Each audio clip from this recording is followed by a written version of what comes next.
Frente a Frente. Un placer y un honor recibir aquí en el estudio al padre Javier Garavito.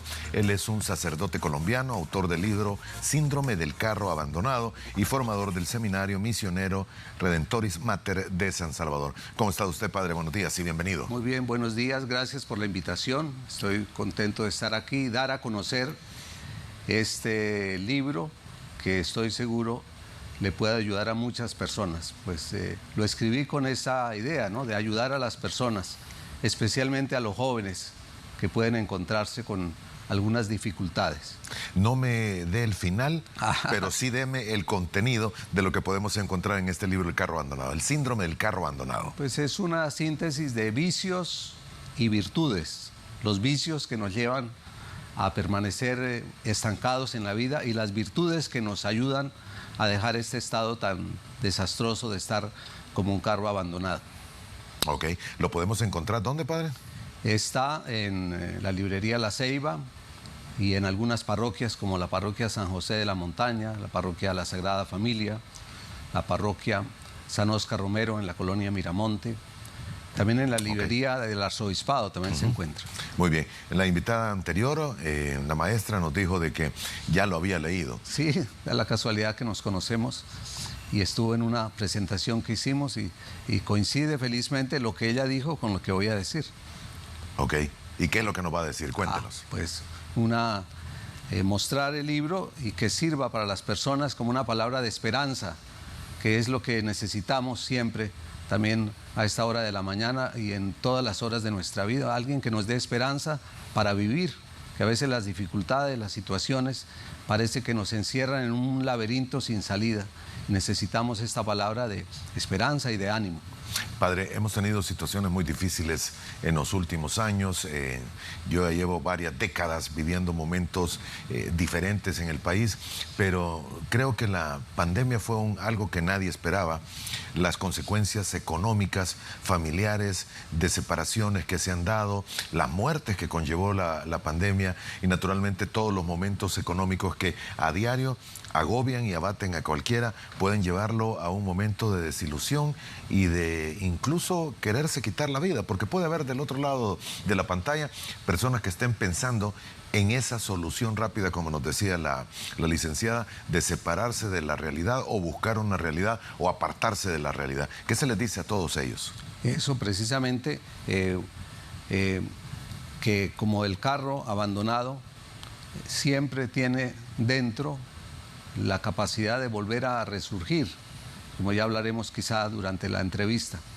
Justamente este libro lo empecé a escribir en la pandemia, que estaba también en una parroquia, y tenía esto en mi cabeza, fruto de mis clases como profesor de filosofía y de escuchar a las personas. Tenía esta intuición, viendo los carros abandonados por las calles de San Salvador y también relacionándolo con algunas personas que padecen de esta tristeza a veces por situaciones de la vida. Entonces dije, ¿por qué no escribir algo que ayude a estas personas a dejar este estado? Y también para las personas, como usted dice, desesperadas, porque a veces cuando uno está desesperado es muy vulnerable a tomar decisiones que le hacen daño a él y a las otras personas. Y necesitamos por eso también leer, tener una palabra en el corazón, una palabra de consuelo que nos da Dios para tener esperanza, como les decía antes. Exacto, padre. Javier Rodríguez Garavito es un sacerdote colombiano. Sí, sí. Ordenado por la diócesis de San Salvador, Sí. 2003. Realizó sus estudios de filosofía y teología en el Seminario Mayor de San José de la Montaña y posteriormente obtuvo la licenciatura y el doctorado en filosofía por la Universidad de la Santa Cruz en Roma.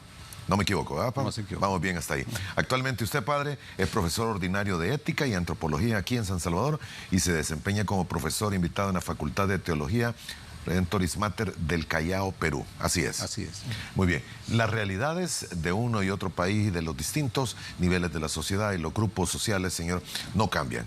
Algunos tendrán tal vez un poco más de comodidades, pero al final viene a encontrarse en un punto la sociedad y el individuo como tal, como nos decía la invitada anterior, de un aislamiento en el que no le encuentra en algún instante sentido a la vida, padre.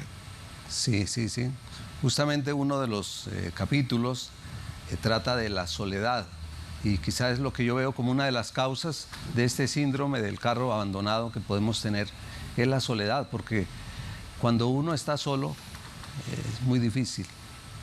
Todos se aprovechan de uno, hasta cuando uno ve los animales en los programas de televisión, cuando están solos, el aislado es el que buscan a presa. Buscan al aislado. También nosotros tenemos esta situación que a pesar de tener tantas redes sociales, tantos medios de comunicación, en un momento estamos solos. Por eso la gracia de tener una comunidad, de tener lugares donde nosotros poder sentirnos amados como somos. Ese lugar yo lo he encontrado en la iglesia, en mi comunidad, donde puedo sentirme amado y acogido. O sea que hay antídotos para la soledad, que los encontramos y necesitamos anunciárselo a las personas para que puedan encontrar ese refugio, un refugio que uno necesita, porque está a veces uno como un pájaro mojado en un aguacero, necesita un huequito donde meterse. Y por eso en el libro trato un poco de exponer esto. ¿Qué le podemos decir, padre, a los adultos mayores, a los ancianos, a los abuelos, que en algún momento incluso han sido abandonados por sus propios hijos y sus propios nietos? Y ahí sí el término del carro abandonado se aplica, creo que directamente. Sí, que siempre vale la pena vivir también cuando uno está anciano, porque a veces uno piensa que solamente sirve cuando tiene todas sus facultades, pero siempre también en la enfermedad, por ejemplo en la fe, podemos ofrecer ese sufrimiento por la salvación de tantas personas. Y una persona anciana es un tesoro. En la familia mi mamá tiene 89 años y es ahora el tesoro de nuestra casa, que la recuerdo con mucho cariño, que está en Bogotá. Y también los ancianos a veces por esa soledad también pueden tener esa vulnerabilidad.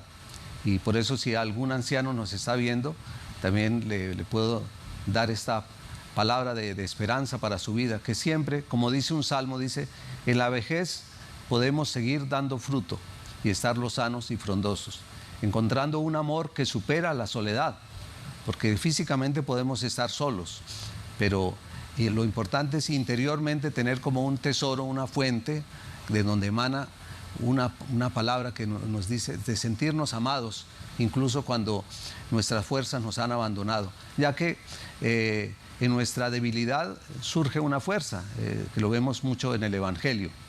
Cuando uno es débil, es fuerte. Y porque Jesucristo también, muerto en la cruz, cuando estaba más débil, es con la obra que nos ha salvado. En la cruz, también los ancianos que se encuentren en la cruz con sufrimientos, puedan sentir que su vida, ese sufrimiento tiene sentido.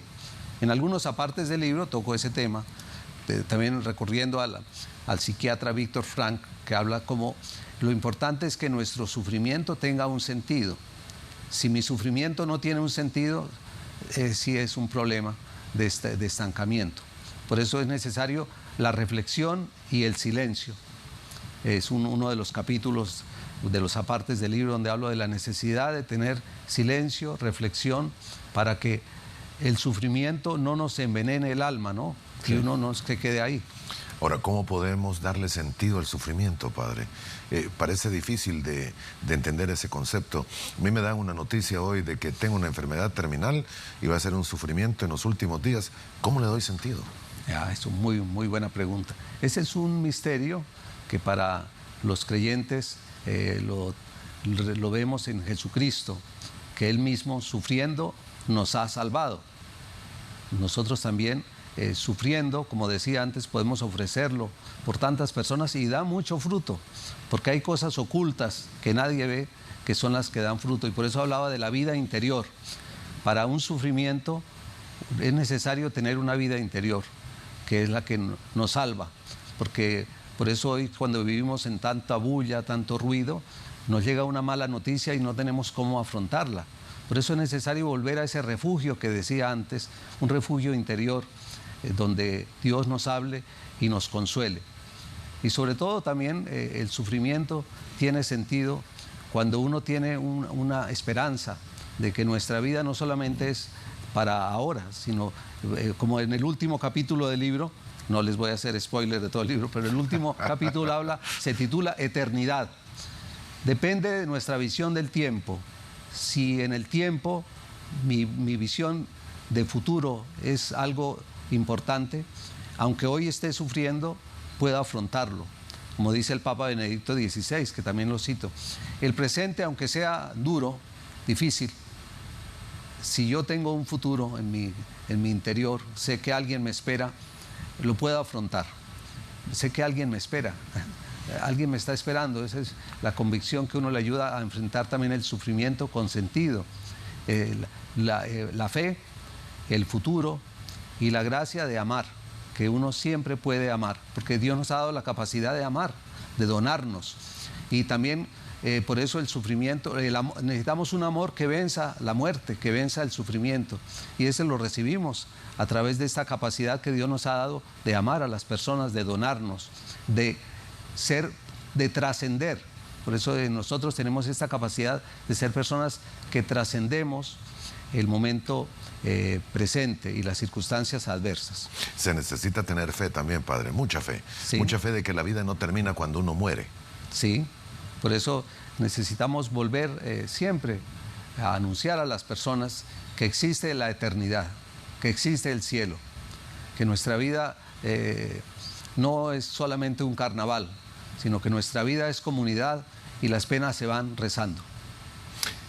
Padre, cualquiera pudiese pensar estos términos de soledad, del carro abandonado, se puede dar más tal vez en grupos etarios de cierta edad hacia arriba, ya mayores, pero se da incluso en jóvenes.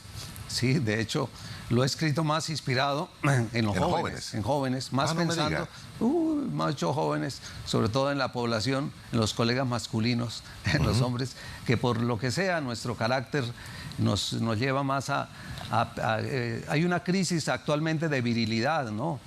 De que el hombre ha perdido la capacidad de ser el príncipe que mata al dragón y rescata a la princesa, el hombre de la casa, ¿no? Se ha perdido por muchas cosas difíciles de explicar en el programa, pero sobre todo el hombre, el muchacho, el joven, tiene miedo de afrontar el futuro, porque hay como una crisis de insuficiencia. Uno piensa que se siente insuficiente respecto a los retos del mundo, de los modelos que uno tendría que seguir, de cumplir unas metas, de ser una muchacha que tiene que ser como una Barbie muy bonita, o el muchacho que debe ser, y a veces se ve todo el futuro y le da miedo y prefiere quedarse abandonado en su casa, viendo las redes, las cosas, todo el día a veces en la habitación.